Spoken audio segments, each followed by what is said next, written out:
So we're recording. So we'll call the meeting to order at 6:34. The first order of business is to review and make any changes to the agenda. I've got two additions, both under new business. The first one is just to add under liquor and tobacco licenses, the Big J Tavern first and third class liquor license. And the second item is just to add Jason Chartrand's email and petition that the board was copied on. Are there any other additions or changes to be made to the agenda?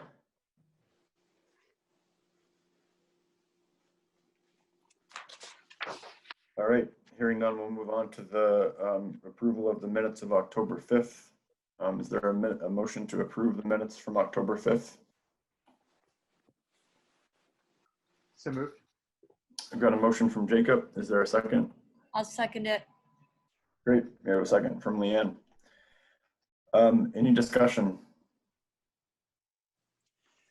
Charlie, that overweight truck permit, I saw that on there. Looked like it was 80,000 pounds, so it should be fine. Yeah. Okay. Okay. If you've looked at it, I'll go in and stamp it and sign it tomorrow. Okay. So if that's good to go, great. Any further discussion on the minutes?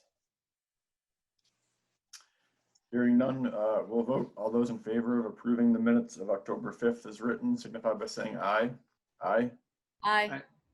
Aye. I'll abstain. Okay, great. Any opposed? And then one abstention. Great. So motion carries. Thanks. Hey, Charlie. Yes. I forgot to inquire about a agenda item, which is whether or not we want to continue a discussion of political signs.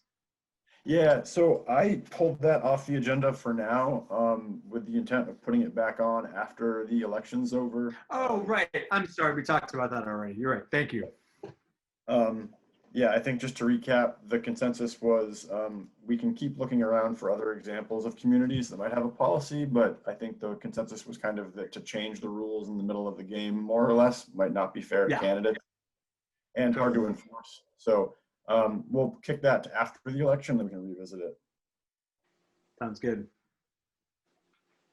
Great. So the next item on the agenda is the local concerns meeting regarding the Longley Bridge TAP project. This is the transportation alternative program funding the armoring of the bank on Longley Bridge. Well, no, they're armoring the bank on the Trout River on Longley Bridge Road, kind of near Abe's house. So as part of the conditions of the funding, which is through the state, we are required to have a local concerns meeting, which is an opportunity for any community member or anybody really to ask any questions or voice any concerns about the project. So at this time, are there any questions or concerns regarding the Longley Bridge TAP project?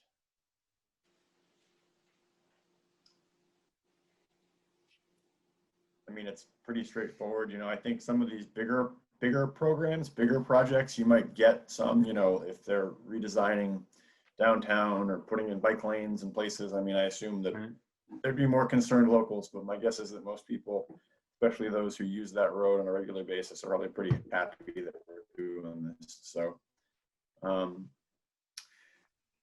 we're on the topic of the TAP project, I'll just note that we did finalize the questions regarding some staffing changes at Dubois King. So that's all done. Got that cleared with Linda. So as far as I know, the work on the planning stage is progressing. There are some new grade stakes out there. So somebody's been doing something. So hopefully we'll have a more in-depth update on that maybe next meeting from Linda. So if there's no other questions or comments or concerns about the TAP project, we will close that portion of the meeting and move on. All right, hearing none, we will move on to the rest of the agenda. So Public Works, I think Michael's on vacation this week, I think, right? So he probably won't be joining us tonight, which is fine. Roads and bridges, I don't have any updates here or anything. Mark, do you have anything under roads and bridges to discuss tonight? I think they got the sand pile all up and they're working on the gravel pile now. And so that's good news. Now they can get some other projects done. I think they got to do some work on the trucks. They got to go in, so get things ready for the white stuff. It'll happen soon enough, right? Yes. I think it was like Saturday. I was watching folks come off the mountain with snow on their license plates. Yes. Yeah, Suzanne, sorry, I didn't mean to interrupt you. Go ahead. That's okay. I have a delay, so. Yeah, no worries. I have a question. Last year we had talked about having a separate sand pile or gravel pile for community members to take from. Did that ever anything ever come of that? I think the enforcement part we got to, right? The signage is up at the yard that says stay out. The other part of that, I don't think we did get to. I think the snow melted and it might have fallen off the radar, but that's a good point for bringing back up, Suzanne. You know, we might look at maybe taking one load and putting it out maybe next to the public service building or something off in the back. I can talk to Michael. Mark, you and I can check with Michael on that. Yeah. Thanks for the reminder on that, Sue, though. That's good. It's going to be important as we get into freezing temperatures. Yes. Only other thing under roads and bridges, Mark, did you get my voicemail from earlier today? No, I didn't hear it. Okay, that's fine. So we don't need to talk about this under executive session because it I can't even talk tonight. It relates to our insurance policy, and so it's all matter of open record. But we did file a workman's comp claim for Blaine, who got injured on the job. I was under the impression, based on what we'd gotten, though, that he was not supposed to be back at work yet, and I think he was there today. So I'm not sure if I heard that wrong or not. So if you do have a chance tomorrow, Mark, just to swing by and catch him if they're there to see what's going on with that, because if he's not supposed to be working per doctor's orders, we shouldn't have him there. Okay. Yeah, I knew he was going for an appointment last Thursday. Yeah. Okay. Yeah, I guess he was trying to position a culvert and he hurt himself. So yeah. So he's been going to the doctors. Yeah. Yep. Okay. Yes, I just want to make sure that whatever he's got going on, we are clear on, so that there's no issues there. So okay. Yeah. That's all we got for roads and bridges, unless anybody else has anything. No. Okay, moving on to buildings and grounds. So the first item here is the 98 Main Street location, as always. We've had no correspondence from the post office following our last correspondence with them. So we'll carry this over. The ATM renewal, we can get rid of that item because that's been exercised. That will expire prior to the lease agreement expiring at the post office. So there's no issue there either way as far as any conflict. But just as a note, that when we do get correspondence back from the post office, we'll want to figure out how that relates to the future of the ATM as well. Right. The PSB town office renovations, this is carried over again. I think Jacob and I, in our free time that we have so much of, need to put our heads together at some point to start hashing that out. So I don't know, maybe it'll happen before the end of the year.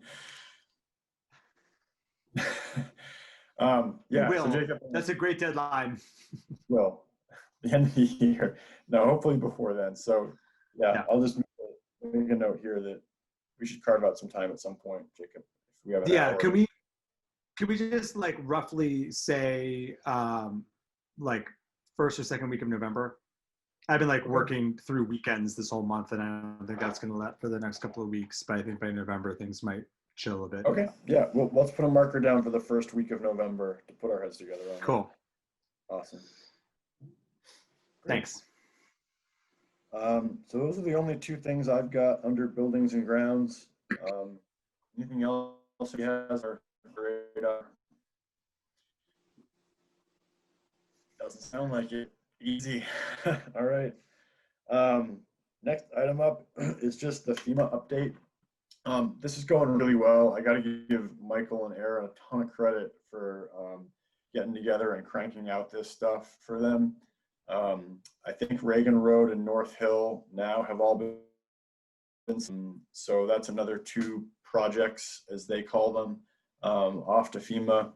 We still have not received any money yet, which is okay, but you know, we're getting them everything that they need. I have asked around to other towns. They haven't seen money yet either, so I don't think we're in a weird spot for not having gotten a reimbursement yet. But we are cranking through it. And like I said, if you see Michael or Aaron, give them a high five for putting in the time to wade back through everything, scan documents, go over invoices, and all that, because it's definitely a pain to do, but they're getting it done. So big thanks to them.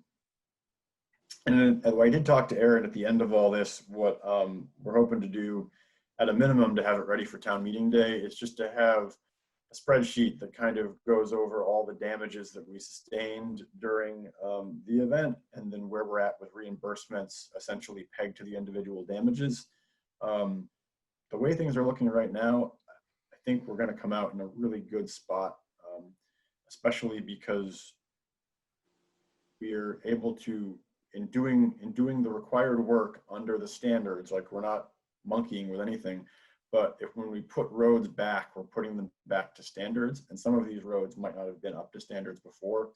So the work getting them up to codes and standards is covered by the reimbursement. So that's all just to say that at the end of this, when it shakes out, I think we're going to be able to show that as much as we don't ever want to have an event like we had last Halloween, at the end of the day, we're going to be in a pretty good place. So that's it for Public Works. Does anybody else have anything else under the Public Works item? All right. At this point, we'll pass over visitors. I think Sadie's going to join us at 7. So we'll move on to Water Commission issues. I don't have any specific issues for discussion tonight. They have been doing the hydrant flow testing, which has been going really well. There was one question they were wrestling with last week, that they had to retest a few hydrants, but it had to do with, I guess, traditionally when they were testing these, they would actually isolate different parts of the system when they test them. But they recognized that in reality, if there's a fire, they're not going to like call the water department to turn off certain parts of the system before they use a hydrant. So they should test it under normal circumstances. So they had to go back and retest like 3 hydrants, which is not a big deal. But they were back out there today doing it. So I would expect that by the end of the week, all of that will be done, and we'll have our reports together to file with the relevant insurance folks and everything else there. Yeah. At a lot cheaper rate. At a lot cheaper rate, yes. Yes. Yeah. Like we talked about last time, you know, this isn't just about the water department or about the fire department per se. It gets into insurance rates for people in the community. So it's got a direct effect on people's pocketbooks in town. Yeah. Yep. Anything else under Water Commission issues that anybody's got? Great. We should ask Aaron for a delinquent list next meeting. Okay. I'm not sure. I think we can turn off again. I'm not sure, but I'll look into that to see what the deal is with all the restrictions around COVID and things like that. I just like see how we're doing. Yeah. Mm-hmm. That makes sense. Mm-hmm. And I'm assuming there isn't any like pre-winter management stuff we need to poke our eyes in on that the operators aren't already considering. No, I mean, Ross is pretty much on it. We did file so we did approve the service contract with Milton Cat, so they've got that now, and they're gonna be back in touch at some point to set up a service schedule. So that impacts the generators, not just the water plant, but all of them. Right. But that should get us back on a regular service cycle for those, so that there's no surprises there. Great. Yeah. Okay, so we're moving right along here. Not a bad thing. With that, we'll go to old business. First item here is just the COVID-19 placeholder for anything having to do with COVID-19 municipal local response. The only update that I've got here is something that some of you might have heard about too, and these are just changes around town meeting. I think the state is still kind of trying to figure out exactly the full guidance to issue around this, but if town meeting does end up being digital, meaning if we have to have town meeting via Zoom, what the legislature has allowed is that any items that the board wants to put to the voters by Australian ballot, we can. So to recap some conversations we've had before, right now, Montgomery is a floor town, meaning that everything that we do, we vote on from the floor unless statute dictates we have to do it by Australian ballot. For example, the bond vote is something that has to happen. But things like election of officers, passing a budget, passing items like shall the town erect a monument to Twinkies, all of that is something that we would have to vote on from the floor.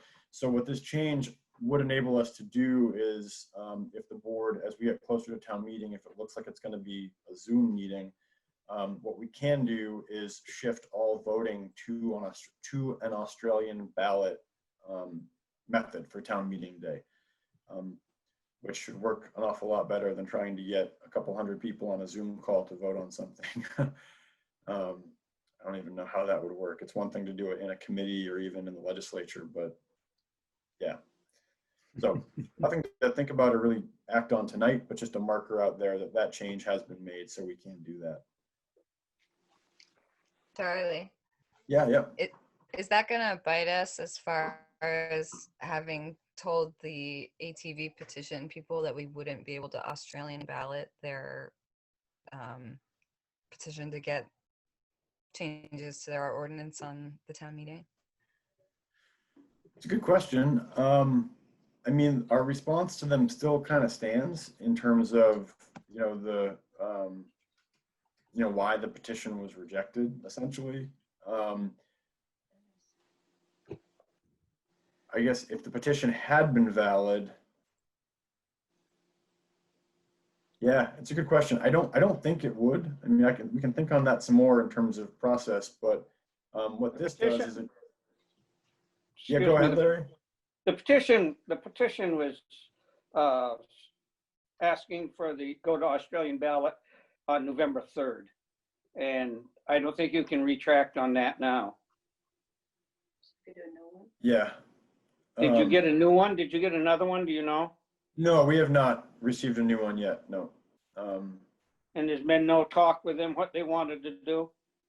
No, we did kind of have an open offer that if individuals on either side of the issue wanted to come together and try to work collectively toward a solution, we would definitely support that. But to my knowledge, there's been no action or movement by anybody other than going on Facebook and posting things that are inflammatory. So not the kind of movement we want. The truth of the world on Facebook. Yeah. But to your broader question, Suzanne, about items before the voters, I guess this could actually expand our ability if we wanted to put an item before the voters by Australian ballot. You can't have floor vote should it be a digital one. So we can think about that as we get towards town meeting day. Yeah. Does anybody else have anything for the COVID item, any updates or anything they want to throw out there? Okay, if not, we can circle back to it. But I noticed that Linda just hopped on. To the meeting. Hi, Linda. So we did the local concerns meeting right at the top of the meeting, and we didn't get any concerns. But if you do want to take a minute just to provide any updates or anything that you want to offer to the board as far as progress goes, and happy to give you some time to talk. Sure. I mean, I have a whole PowerPoint, so I could just show it if there's interest that I prepared for this, but Sure. Yeah. Let me, yeah. let me, let's see. Don't get too excited. I think it's only like 8 or 9 slides. Yeah, that's fine. But that'll be good though, because it might help other folks on the board not as familiar with the project. Sure. And because this is being recorded, so folks can watch this at a later date. And so it could give other folks an idea of what's happening. So this is great. So in order to in order to let you screen share, I'm going to make you, I think I have to make you the host. So you're now the host.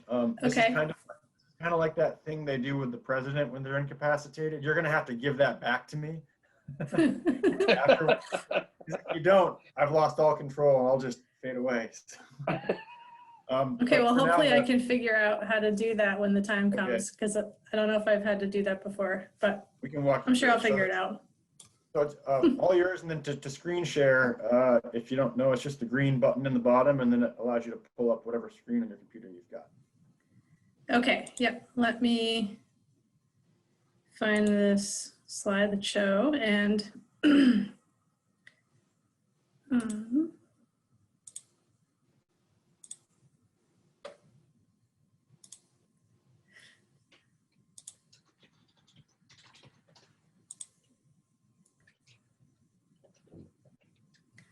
okay, are you able to see the screen? Yep. Okay. Well, Is it in presentation mode or is it like the layout mode? It looks like presentation mode. Yep. Okay. All right, well, I'm just going to run through, like I said, this is a pretty short presentation just to kind of, it's a pretty broad overview of the project that we've been working on together. And for those of you that don't know me, my name is Linda Blasch and I work at the Northwest Regional Planning Commission. I'm one of the regional planners there, and I am serving as the municipal project manager for the town on this project. And you probably already know, most of you, the project location, but if you don't, I put in a little map here. So this is sort of an aerial photo, and you can see here's Route 118 here. If you go sort of northwest, you're heading more towards Berkshire, or south, you'd be going towards the village. And so the project area, it's about 1,500 feet west of the intersection with 118. And this yellow line that you see here is kind of the approximate project location. It's going to be about 1,000 linear feet of bank stabilization work. I think it's actually maybe a little bit longer than that. But as we get further along in the project, we'll have more specific beginning and end points for it. And so at this point, we're still really early in developing the project, but we anticipate having a few different features installed here in the final design. One would be bioengineering, which is, kind of just a fancy word for planting trees and other things. But it's strategic planting where you choose the species based on the ability to hold soil in place. So species that have really good root systems. And then buffer plantings, which maybe some of you have heard about. These are tree plantings right along the banks of the river to kind of provide some additional root system and network to prevent the land from eroding. And then tow protection would be another feature. And so what that would probably end up looking like is large rocks, either in a stacked wall sort of formation that's tapered back at an angle, or some sort of strategic placement of some sort of large, either probably blasted stone right along the base, like the water line where the water flows, to protect the tow, which is the base of the slope. And then a floodplain bench feature is also potentially going to be in the design. And what this would allow for is it's a lower elevation area that would be the elevation would be in between sort of the stream bed elevation and the height of land elevation. And it would be an area where in high flows, the river would potentially be able to access that for sort of like a flood zone. So there'd be some sort of like a pressure release valve on the river so that everything didn't just shoot downstream. So this is what we think most likely will be in the design. Again, we're just really, really early in this project. And so I'm sure as we get further along, we will have a more firm design, but these are the elements that we're thinking would be in it. And some of this comes from, it's feedback from the Vermont Agency of Natural Resources, river scientists and stream engineers who will have to go through a permitting process for this project to do. So, you know, we're starting with having them involved right from the get-go so that we're designing something that we'll be able to get permits for and that they'll approve of. Does anyone have any questions on that? Okay. So, I mean, the project purpose, I believe, is fairly obvious, but I can sort of negate the effects that the river is having on there. It's been creeping closer to the road over time. And so some stabilization work here to make sure that the road is protected, but also in a way that is environmentally friendly and supports the stream so that we don't cause any problems by working in the stream. So this picture was from 2018. This is actually, I think, from the grant application that the town put together. And in 2018, the road was about 32 feet at the closest point to the travel lane of the road. And I guess since between 2017 and 2018, it actually moved about 19 feet closer to the road. So that's pretty significant. Again, here's just a couple other views of the river near the road. So looking downstream on the left and looking upstream on the right, you can see there's quite a bit of exposed soil and unstable banks there. So really the purpose of the project is to protect the road, but to do it in a way that is environmentally friendly and supports the dynamic system of the river.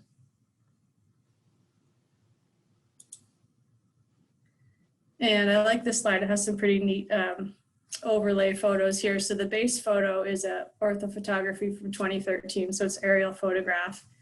And that's where you can see the stream channel where it was in 2013. It's sort of this dark greenish color here.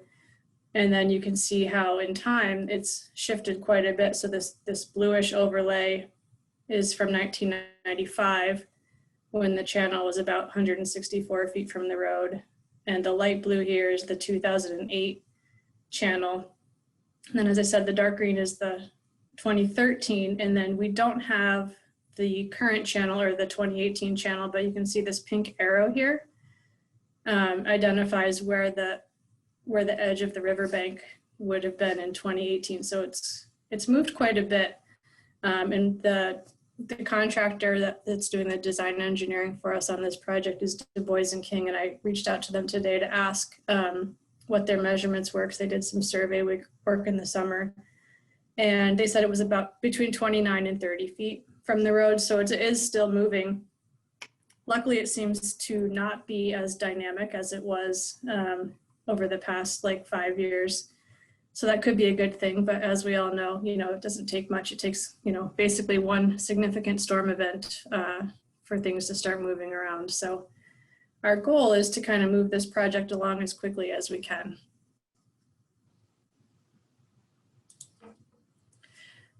But this is the process that we're going to have to follow because the funding for this comes from the Federal Highway Administration. We have to follow their process. So this funding goes through the Vermont Agency of Transportation, and we're working with them to make sure we're going through all the steps we need to go through in the process. So you can see this is a pretty extensive flow chart of what we're going to need to do to navigate all the processes to get to construction. So I've put check marks next to these first 3 green boxes, which means that we've already done those. So 3 down. So that's pretty good. And we're right here at the local concerns meeting, which is what this presentation is and what we're talking about here tonight. So some of these steps we can move through rather quickly, and some of them are going to be a little bit more slow. particularly this one that I don't know if this is ironic that they made it red or not. But this NEPA process, it's a federal review process where they review the project for environmental concerns, and there's just a lot of different things that they have to, I don't even know what they all are. But you know, it's a federal review to make sure that we're following all the laws correctly and that we're not going to violate any existing environmental laws and stuff like that. So that's going to be a sticking point there, but some of these other things I think will go rather quickly. But I do think currently we're looking at not being at the construction point until I think it's 2022 at the earliest. Does that sound right to you, Charlie? That's what I remember hearing, unfortunately. Yeah, I mean, like I said, we'll make it move as quick as we can, but it's just not a quick process, unfortunately.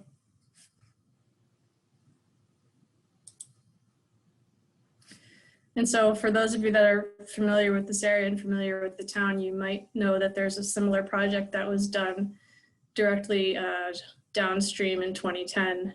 And so this is a photo that I got from the river scientist of that project shortly after it was completed in spring 2010. So it basically looks like a pretty natural environment with the vegetation. And as I said, this is, you know, what we anticipate the final project in the location that we're working on looking like. So it would be very similar to that. And that project, as I've been told, has been pretty successful.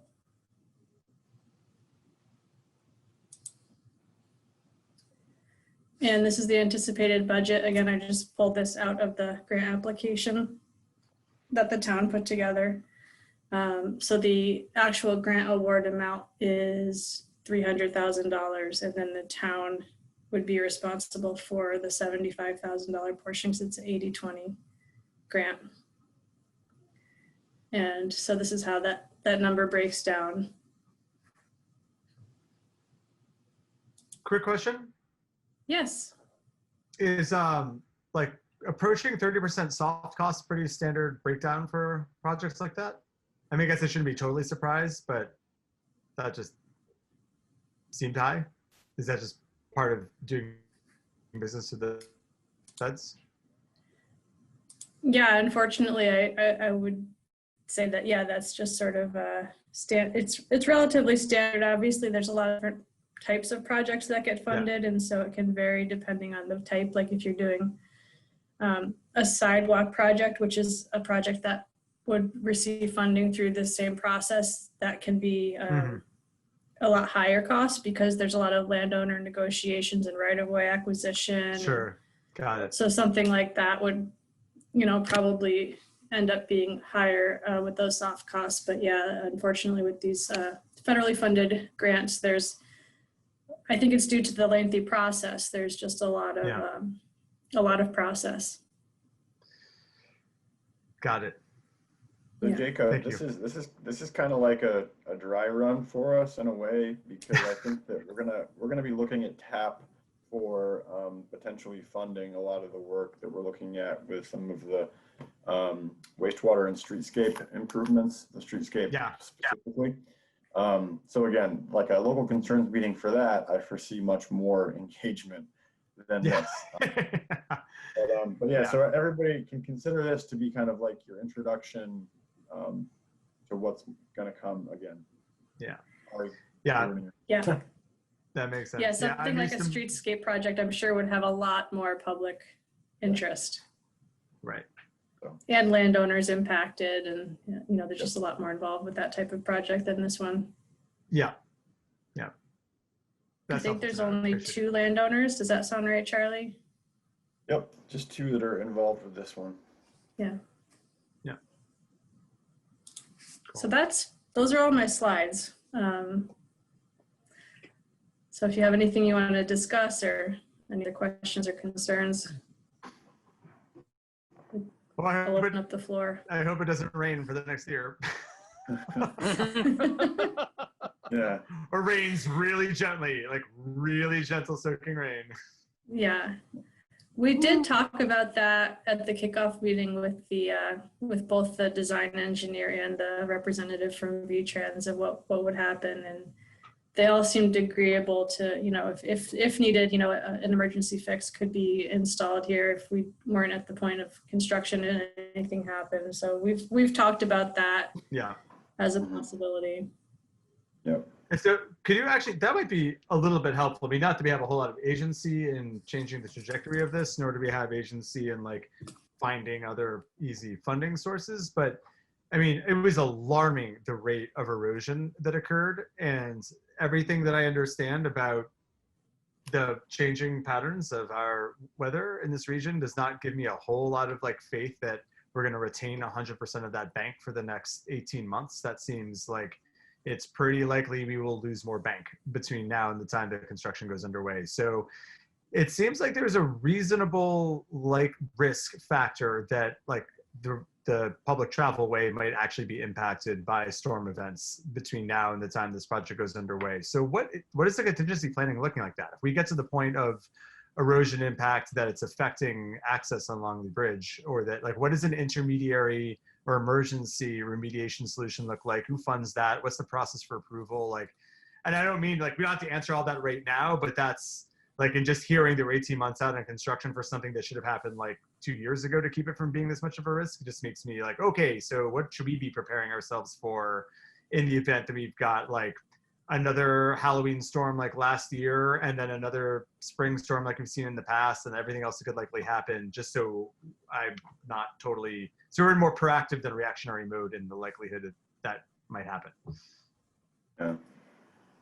Yeah, that's a good thing to keep in the back of our minds. And I think the answer that we got was sort of, we'll look at that when we get there, but knowing that that is something, like, I don't think that they— Not super reassured by that, but I appreciate that at least on the table.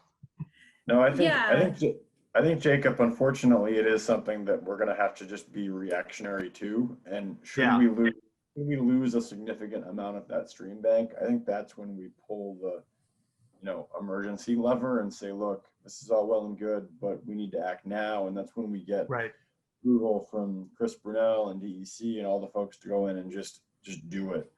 So I don't know exactly what the process looks like. I assume that depending on how far along we are with construction and what time of year it is, we would be able to use some of the information that we're garnering from this process. But it's going to be a case of, if that happens, it's going to be literally reacting to when it does and what we have on hand and what we can do. Yeesh. Fair enough. I guess, so maybe a more like drill down or pointed planning question, knowing if we're proactively expecting we'll be forced into a reactionary emergency position, which is, I guess, as much planning as we can hope for. Can you give any orientation? I really appreciate seeing that flow chart of process. Can you ground at all, at least a time frame in the preliminary engineering, such that like, is there a way, given the risk factor around an erosion causing event, that we can accelerate that portion of it so that we at least have some of that engineering body of work to be able to draw upon in an emergency reaction mode? Or is that like, I guess, like, is there any time frame information? Again, if that can't happen right now, that's fine, but like, will there be the possibility of having some of that groundwork engineering in place to draw from in like a March event? Or are we like, is that the lag between now and doing that preliminary engineering? I mean, 18 months seems like a crazy long time, but I know how long these things can take, and I'm just not sure where, is that some of that delay in the front end here, or is it post preliminary engineering funding and approval, and that drags on, but at least the content of work that we could draw upon in a reactive urgency fashion would be there for us to use. I'm just trying to set my own expectations as like, if we lose the road, like, when do we think we'll actually have something actionable that we could draw upon to be able to do an emergency fix? Jacob, I think the other wild card here is that if we lose enough of that bank to ring an alarm bell, the whole site will have changed to a point where it's hard to say how much of the preliminary engineering would actually be applicable. Fair enough. So, I mean, as bad as it sounds, I think we're literally just going to like do this. And if shit hits the fan, we deal with it when it hits the fan. That's the way I like to plan a project. Sounds great. Let's go for it. I mean, it's No, I kinda get it. where we're at, you I know. I'm being a little bit snarky because of my frustration, but it's totally not directed to anyone here. I totally get that that's how federal funded projects have to roll. And it's Yeah, no, trust me. just bite my tongue. And thank you, Linda, for pushing us as far along down this process as we can be. Appreciate it. Yeah, and as I said, the design engineer is aware that we want to fast track this as much as possible, but there just are some of those stopping points in the process Right. where some points just take like 2 months or 6 weeks or whatever it is. And so, yeah, there are definitely areas where we can work to accelerate it. And then there's areas where we can't. Fair enough. Thanks. It just helps me set my own expectations, and I'll know which weather gods to pray to at this point. Yeah. You go the opposite direction, Jacob, and if we think FEMA is going really well for us, we could just I'm saying, I know. Maybe that's the better way. fix it through FEMA instead. Totally. If there's anything left over after the fires, yeah, sounds good. Anybody have any other questions for Linda? I have one. Yeah, go ahead, Larry. I'd just like to see the financial page again, please. Can Linda put that Sure. back up one more time? Yep. Thank you. Let me see. I also just want to welcome Sadie. Hi, Sadie. Thanks for joining us. We'll be wrapped up with this in a minute or two, and then we can pivot to your item. So hang out for a minute. Are you able to see that now? Yes, very good. Thank you. Okay. Thank you so much. Mhm. Thank you. That's all I needed to see. Thank you. All right. Awesome. Sweet. Well, Linda, thanks so much for hopping on tonight and preparing that. Like I said, this is being recorded too, so it's going to be housed where anybody can look at that in the future, should they want to check it out. So thanks for putting that together. Okay, you're welcome. Now I have to Thanks for figure out how to make you the, Yeah, so if you go to my leader. screen in your Hollywood Squares and go in the Okay. upper right hand corner, there's 3 dots. If you yes. bring the drop down menu and it should say make host. All right, sweet. There we go. All right, you're good. Awesome. Well, you're welcome to hang out for the rest of the meeting if you want, but we're not going to be offended if you want to go get dinner or something else. I have dinner waiting for me, so I appreciate the invitation, but I'm gonna run. Awesome. Thanks so Thank much. you, everyone. Take care. Bye. All right, so at this point, we're going to pivot to visitors. So Sadie had asked to be on the agenda tonight to talk about, I think it was talk about retail cannabis. Yeah, least that was bill the- S54. Yep. So S54 was the bill that the governor did not sign, but allowed to become law without his signature, which is the retail cannabis market. So Sadie, the floor is yours. Hi, everybody. First off, I just want to say thank you for letting me join. I know there's a lot of other stuff going on that's a little bit more important than this and on top of everybody's minds. But I still think this is something that Montgomery should think about and look at with some serious thought, because we as a community, I know, have like a long history with cannabis and marijuana. I grew up here. I'm no stranger to what, what's growing up, in the woods. And I think it would be a real shame if we missed out on an opportunity to actually profit from this bill, because there are a lot of people in town I know who could really use this to their benefit and actually make like a real difference in their lives with it. And I want to offer them an opportunity. And the reason I'm bringing this up is because part of S54 is, in order for towns and localities to be able to take advantage of it, they need to opt in. So I was sort of coming here to ask you guys to see if it would be possible to put it on a possible town meeting day ballot, and to answer any questions you guys have about it, because I've been doing research. I unfortunately don't have a presentation like Linda did, but I do have notes and research down. So if anyone has questions or concerns, I would be happy to answer them. Awesome. Yeah, as you pointed out, Sadie, like the biggest question for the town as far as immediate would be the opt-in, because as you pointed out, the legislature, the Senate was going for an opt-out, but the House wanted an opt-in, and the House won. So towns need to make an affirmative vote at town meeting day in order to up or down whether or not they want to allow retail cannabis in the community. To kind of elaborate a little bit on what Sadie said, most of what the marketplace is hearing is that until towns opt in or out, there's basically a complete lack of certainty around the marketplace in terms of where they could establish or not. And so I expect to see at town meeting at least a handful of communities in the state take this up as to whether or not they want to be opting in or opting out. Yeah. I would also like to add that at this point in time, they are still like forming the official cannabis like committee for the state level. And the actual like license of retailers is still like 2 years out. They aren't expecting to do that until October 1st, 2022. Like, so almost exactly 2 years out is when they expect to begin issuing retail licenses. So this isn't like by any means an immediate issue, but the sooner towns opt in, the better ideas they're going to have about what kind of licenses they want to issue. They're currently debating whether or not they want to allow for local co-ops, which is something I think Montgomery could benefit from if we set up that sort of organization in town as opposed to like a private retailer situation. But something like that can't happen unless enough towns opt into this bill. Yeah. Sadie, do you happen to know in the legislation what the tax framework was as far as, as far as what the tax percentages were and how that broke out based on state or local? I do have that. So there's going to be a 20% state tax, which is there's a 6% sales tax and a 14% state cannabis excise tax.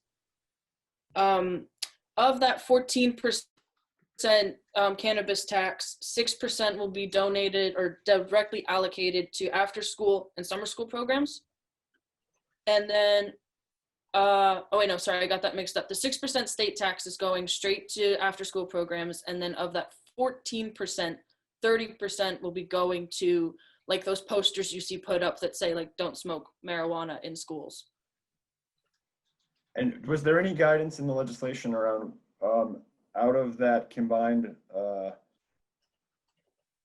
it 20, out of the combined total 20%, was any of that essentially earmarked to go to the local community, or would the community have to adopt a local option tax that would affect? So it says localities actually, sorry, I didn't mean to cut you off. No, go ahead.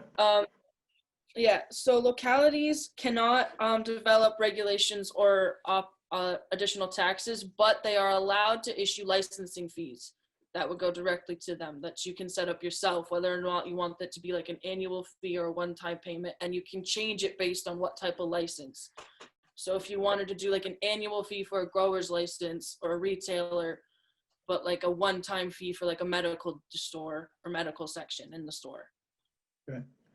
And so because right now communities have the opportunity to enact a local option tax in 3 different areas. One is for sales tax, one is for rooms tax, so hotel rooms, those kinds of things, and the third is on alcohol.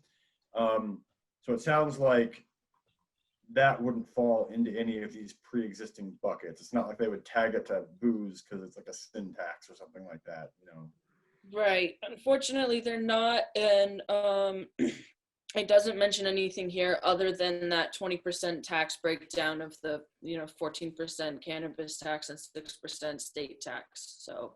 Okay. Other questions for Sadie?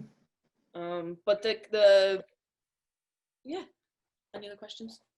Oh, you can. I didn't mean to interrupt you. Go ahead if you wanted to finish that. Oh no, I have nothing else. No, I don't have anything else important actually at the moment, unless anyone has a question. Yeah, Jacob, go ahead. Yes, Jacob? Yeah, I'm not sure if there's any like other precedent or sample language out there that might address my concern, but I guess the things that come to mind when I think of establishing a new retail market, the biggest like issues that kind of jump to the forefront of my mind that as like a select member of this town that could help kind of guide how that market enters into our local economy would be one, trying to address the disproportionate impact of prohibition on different communities and how to prioritize supporting entryways to particularly communities of color. And also a keen interest in not having corporate consolidation of the cannabis industry have a retail face and presence in our town. And I'm under no illusion that we made like zero agency in being able to influence that. And this may be, you know, an economy that transcends beyond what we have impact over or control over. I own a cooperative business. You mentioned co-ops as a potential structure, which I know is one of a number of different business structures that can kind of level the playing field a bit for points of access and control over ownership systems. And so I just didn't know, I would love to lean further into that and see if we have any agency as a town of trying to direct, it'd be one thing if there wasn't the establishment of a new industry, but since it is, and one that's coming on the heels of a high impact prohibition basis, it seems like, well, there's a place to try and course correct to some extent here. And so I just didn't know if is there anything we can look towards, point towards, help kind of have some control over in setting approval for commerce in our town that way. Well, And you I don't have do to answer that now, some but that information would be a, help yeah. you. Sorry. Well, no, so the bill is honestly, one of the reasons Scott let the bill go through was because he specifically had language put in that I can read it right here. It says, the board must establish a system of prioritization, including for applicants that are owned by minorities, women, or have plans to recruit and promote minorities, and those disproportionately impacted by cannabis prohibition. So they are seeking, they're trying to use this bill to elevate those communities that have suffered from cannabis prohibition in the past. And there's also language in the bill that talks about the potential for grants for communities like Montgomery who are seeking to institute a retail market because they've been so damaged by weed prohibition in the past. And like it also stipulates they want to support women and minorities in this as well. So they get priority on licensing. It also says there will be a limited number of retail licenses issued, but an unlimited number of growing licenses. Limited retail, unlimited growing. Okay. Right. Mm-hmm. So then how does that work if towns have to opt in or out and towns opt in, and the town is the entity that issues the license? I'd be curious, at what point does the state, I mean, like say we opted in and we were like, get your licenses, everybody, like we're gonna have 20 of these. At what point can the state step in and be like, guys, cool it, you know? Because if the state, because the opposite could be true too. Like say Montgomery opted in and then Richford, Bakersfield, everybody else issued licenses, and then the state was like, Montgomery, you can't issue a license, we have too many of them, you know, like I'd be curious how that works. I think the way they're issuing, so you only have to opt in order for the retail aspect. You don't have to opt in for growing. Anyone can grow regardless if your town is opted in or not. And the way they're issuing retail licenses is similar to the way they issue licenses for liquor stores. For liquor stores, okay, so then, yeah. So the town wouldn't actually issue the license, but we would set the fee schedule, it sounds like.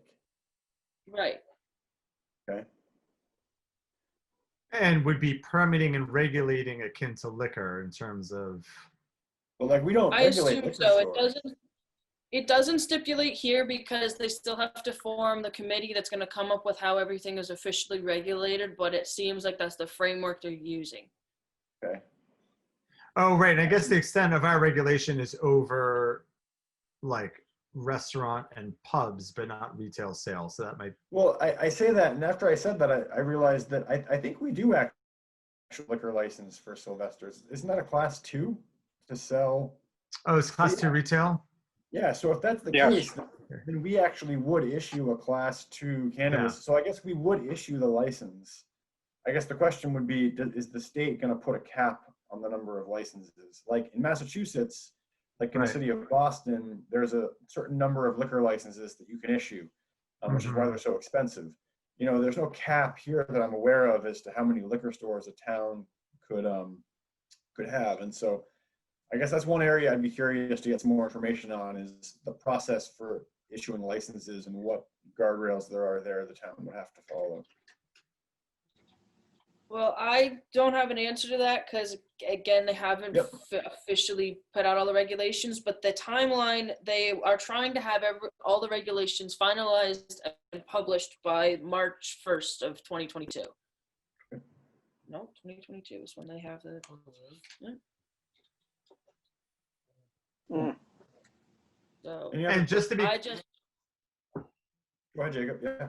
Yeah. So, and just to be super clear, since we're talking about different, you know, the analog to liquor, this is just like cash and carry retail sale. This is not, is there an allowance, or is there anything around, say, a smoking lounge or bar or any in store or in venue consumption? yeah, that it's the same rules as liquor. You're not allowed to consume or smoke on the premises. Yeah. And there is a cap. You are only allowed to purchase 5 milligrams of THC per visit. So, and you have to have everything tested by an independent lab. Wait, 5 milligrams? That's 5 like milligrams half a of weed THC. gummy. Say that again? That's for flower and bud. Gummies are a totally different thing. Everything's being regulated differently based on what the consumable is. Yeah, but 5 milligrams of THC for flower still seems like an awful. I mean, we can, whatever. These are questions. Yeah. We don't need to get into this tonight. Yeah, I here. know. It says servings are. Yeah, it says servings are limited to 5 milligrams of THC. The number of servings must be listed. Well, servings are listed. Oh, so yeah, maybe you could get more. Oh, a serving. Okay. Yeah. Recommended serving size is 7 chips. But they are That big. You are not allowed to sell oils. You can't sell homemade oils. That's not allowed unless you can figure out how to get them in a cartridge to sell them to medical. But that's it. Okay, I got you. Wild. Seems like a lot of work for only 3 or 4 consumers in town. 3 or 4. Great being on the market, Larry.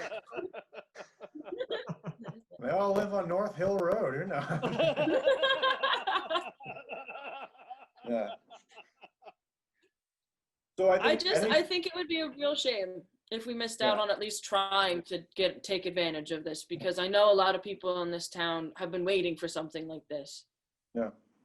So I think for the board, the most immediate question, and this is not immediate tonight, but the immediate question for us is whether or not to put the item on the agenda for town meeting day to opt in or opt out. And so as we get towards crafting the warning for town meeting, the board can discuss that more fully as to whether we want to add that or not. But I think at this point, that's kind of the next step for the town, would be an up or down, opt in or opt out. Yep. Awesome.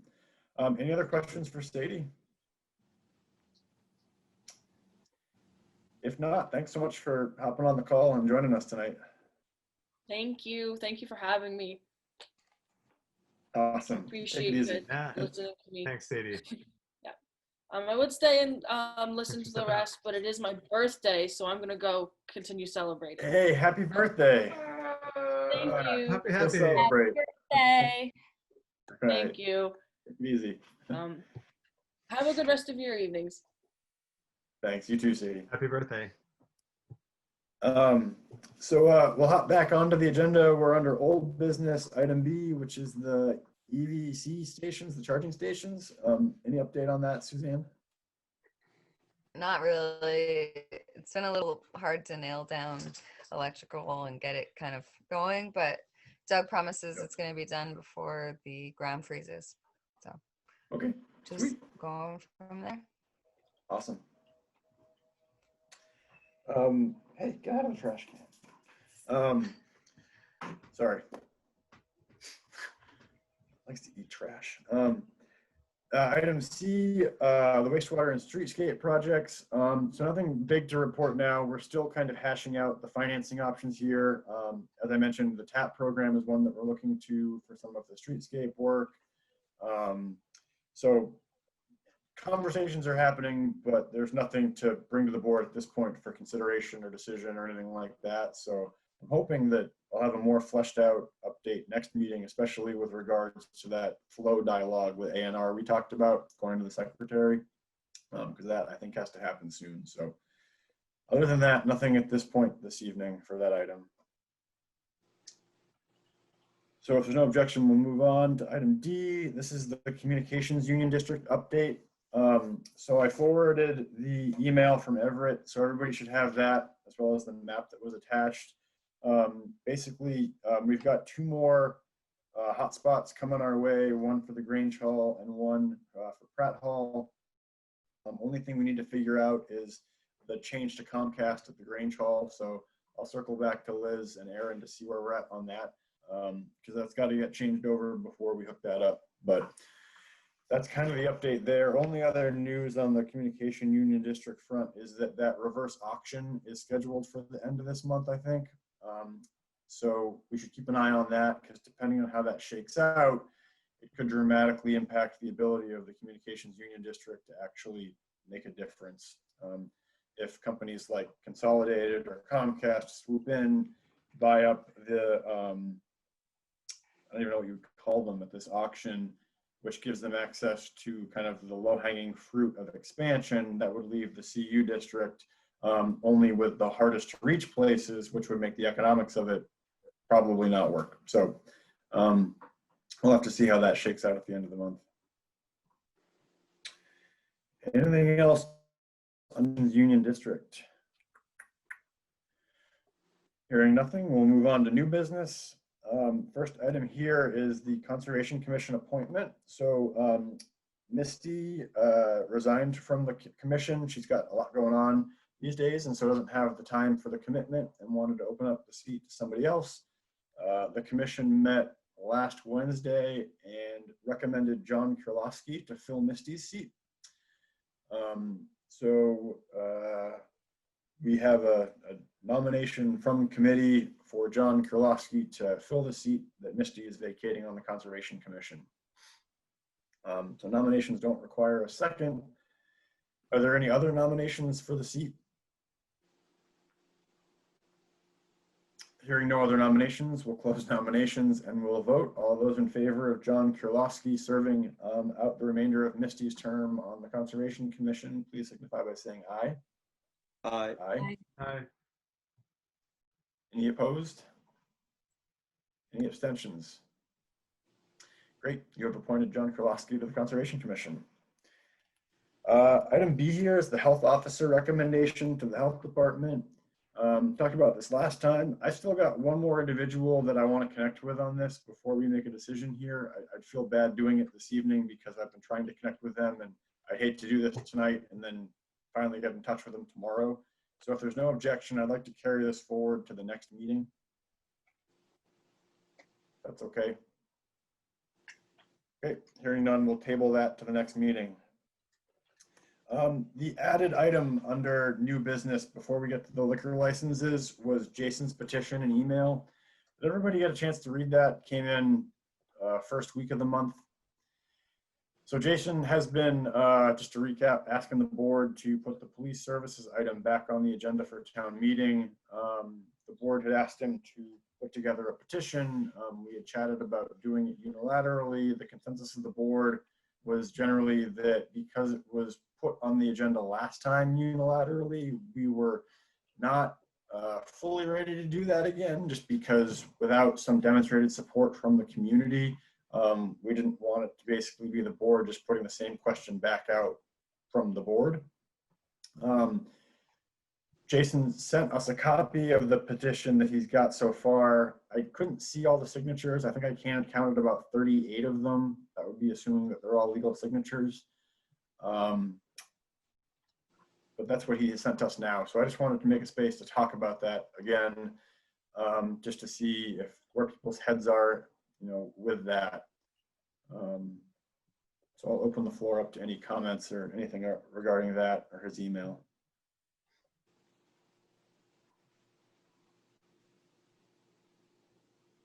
So just to be totally clear, you did not get all the signatures. Based on the 2 images he sent with the email, assuming that was the full full petition, I counted about 38 signatures. It requires about 50. And a couple of the signatures looked like they might have been by people who were too young to vote, so I'm not sure that they're all registered. But he even said in the body of his email that it wasn't enough signatures to qualify, so I would take him at his word there. Yeah. Again, I want to make a space to talk about this as a board. You know, again, the last consensus was to push him to get as many signatures as he could so that we could get a valid petition, and that would basically help the board. But Mark, I saw you came off mute, so go ahead. My feeling is I mean, if you can't get enough, signatures per petition, then I don't really see why we should revisit it. I mean, it doesn't seem to be that much interest if you can't get enough 50 people to sign a petition. So, I mean, that's my feeling, is not to open up that again if we can't, we don't have that much interest. Okay. Others? Anybody else? Because I don't see the cost going down at all. No. I don't Jacob, go ahead. see it, Or, wait. but I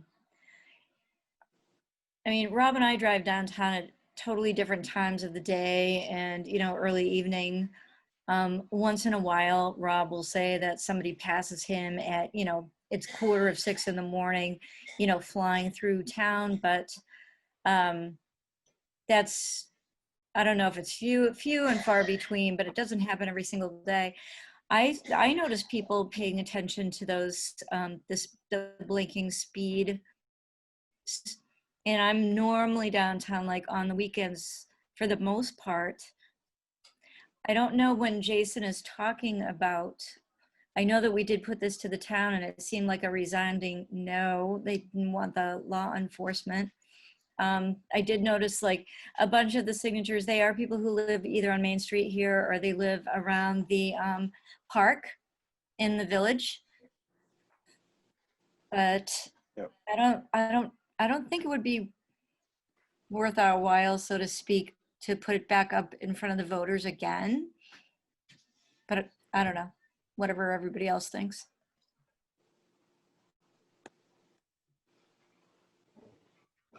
Yeah, Suzanne, yeah. I mean, I respect that speeding probably is an issue through town because that's part of the reason that we've started work on this streetscaping, like narrowing the main street and everything. And I think that that itself signifies that the town and the select board is making an effort to like not only improve the aesthetics of downtown, but work on, making amendments for pedestrians and the safety of the community in downtown areas. So even though it's not an immediate solution, like getting a police officer in town, I think that ultimately the long-term agenda for everybody is to make a safer downtown area. And I don't think we can really make exceptions to petitions based on our history of not making exceptions for petitions. Yeah, that's a good point. The precedent of doing something. Yeah. Jacob, did you want to weigh in? Yeah, sure. Just to go on the record, I guess. I'm really sympathetic to public safety and traffic issues in town and recognize that I don't live in town and want to, really hold space and kind of consciousness for those that are sort of frontline dealing with those public safety issues. I know it's been a really big issue going back a long time.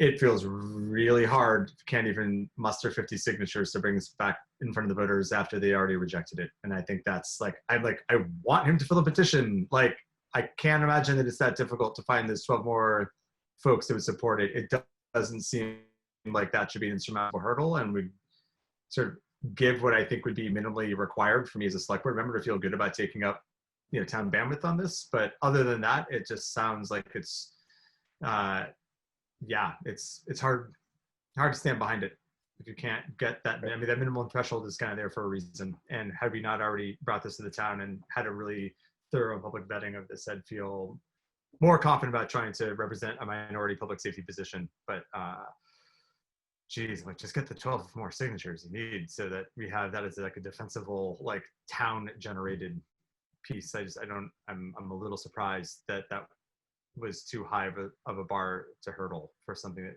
feels really important. But yeah, so I'm agreeing with the majority here. Okay. Charlie? Well, I will circle. Oh, yeah, go ahead, Larry. A quick question. If Jason wanted to bring it up and under new business during the town meeting, he could he not? So Jason could bring up the question under all other business. Yes. But it wouldn't, but he couldn't bring up a binding question. Okay, So anything that that was comes my up under that, question. yeah, it would have to be a warned item, for it to be a binding one. So I will get back to Jason and just push him on the petition. I will also mention I have been trying to look into some other grant funding for police services. Richford had some success with one. Because if it is possible, if it does come back, to bring it forward with a funding avenue, so it wouldn't come out of a tax base, that might, I don't know, persuade some people. So that is something else that I'm looking at, is to try to see if there's money out there that could help pay for some portion of police services. At least take that variable off the table. So, okay, well, I'll circle back to Jason and see if we can push him to get the petition completed. With that, the only other item under new business is the Big J Tavern first and third class liquor license. I know it's for sale. I was a little surprised to see this on the agenda. So I'm not sure if he's opening back up or if he wants to sell it with an active license or what, but positive that he wants one. So maybe he is going to open back up for the season. I'm not sure, but. So is there a motion to approve the Big J Tavern's first and third class liquor license?